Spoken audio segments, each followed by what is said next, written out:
Olá pessoal, a aula de hoje então a prof vai explicar circunferência orientada. Uma circunferência se diz orientada quando nela fixamos um sentido positivo de percurso.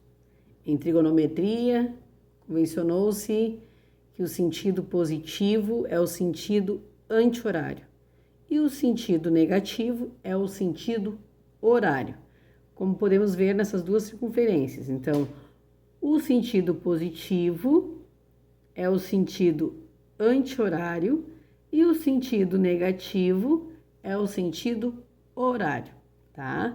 Como também podemos ver aqui que no sentido positivo nós temos o primeiro quadrante, o segundo quadrante, terceiro quadrante e quarto quadrante, tudo no sentido anti-horário, tá? Então, no sentido positivo aqui, que é o sentido anti-horário, nós também podemos identificar os quadrantes. Primeiro, segundo, terceiro e quarto quadrante. Vamos então para o ciclo trigonométrico. Então, em uma circunferência orientada, a qual a origem coincide com o centro da circunferência, que possui como raio as unidades dos eixos.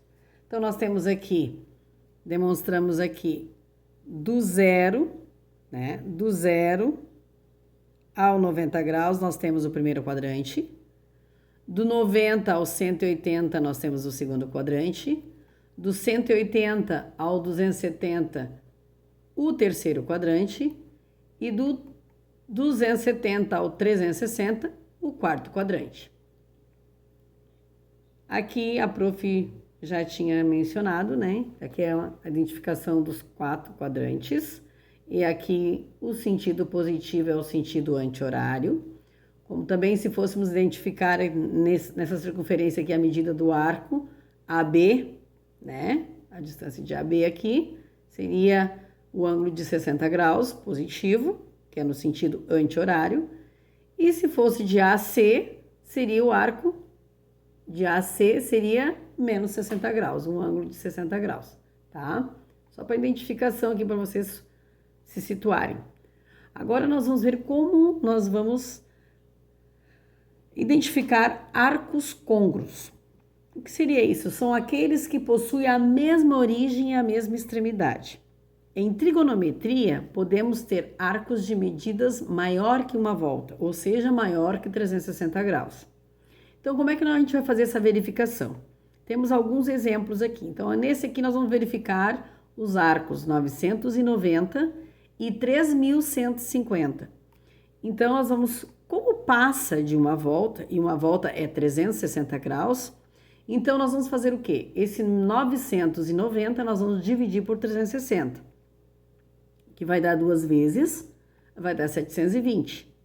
990 menos 720 vai dar 270 positivo aqui, certo? Então, esse 270 foi o arco, a extremidade do arco de 990. E nós vamos fazer também o de 3.150 dividido por 360, vai dar 8 vezes, que vai dar 8 vezes 360, vai dar 2.880.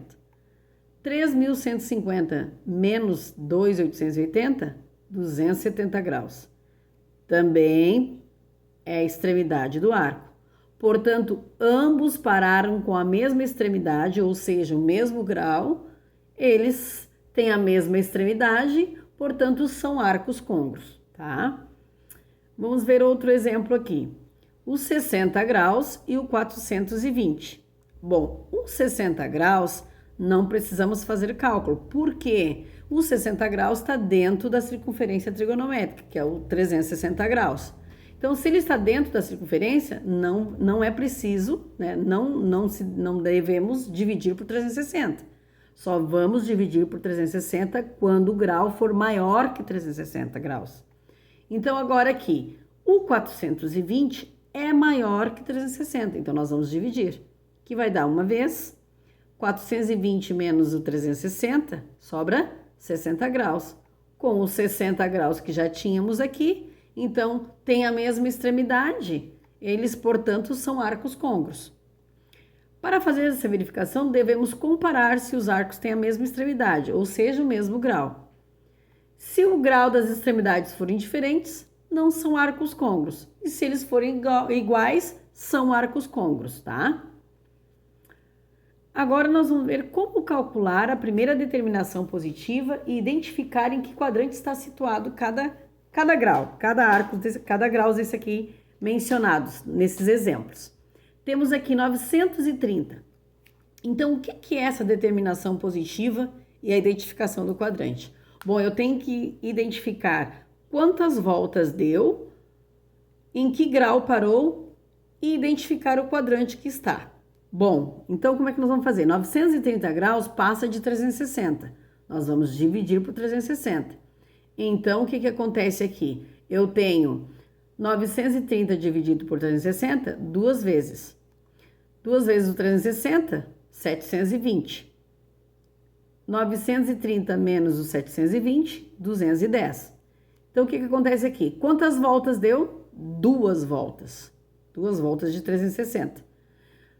Em que grau parou? 210 graus. 210 graus está dentro da circunferência trigonométrica e está situado no terceiro quadrante. Agora aqui, menos 1970 graus. Bom, outra coisa que chamamos a atenção aqui é que nós trabalhamos na trigonometria somente graus positivos, tá? Então, como temos aqui menos 1970, o que acontece? A gente sabe que passa de 360. Então, nós vamos dividir por 360, que vai dar 5. 5 vezes o 360 vai dar 1.800. Menos 1970, tiro o 1.800, vai sobrar menos 170, negativo. E aí, como nós não trabalhamos com graus negativos, nós vamos somar com 360. Por que somar com 360? Porque é uma volta completa no arco trigonométrico. Então, menos 170 mais 360, 190 positivo. 190 está dentro da circunferência. Então, qual é a determinação aqui? Deu 5 voltas e parou no 190 graus. Que 190 graus está situado no terceiro quadrante. Também vamos trabalhar com radianos. E o que eu faço? Eu transformo ele em graus. Como é que eu faço para transformar ele em graus? Nós já vimos anteriormente também isso, né? Nos nossos estudos ali de transformações ali. Então, o que acontece? Eu vou fazer 23 vezes o π, que é 180 graus, dividido por 6. 23 vezes 180 é igual a 4.140. Dividido por 6 é igual a 690 graus. Então, 23π sobre 6 é igual a 690 graus, que passa de uma volta, de 360. Então, eu vou dividir. Dividido por 360, 1. 690 menos o 360 fica 330, tá? Então, nós temos aqui esse 690 dividimos por 360, que dá uma volta, que dá 360, diminui 690 de 360, 330 graus. Então, a determinação aqui é uma volta resta 330 graus, que está situado no quarto quadrante, tá? Então, após essas explicações, vocês podem dar andamento aos exercícios enviados no sistema. Então, um beijão da prof, uma boa aula para vocês.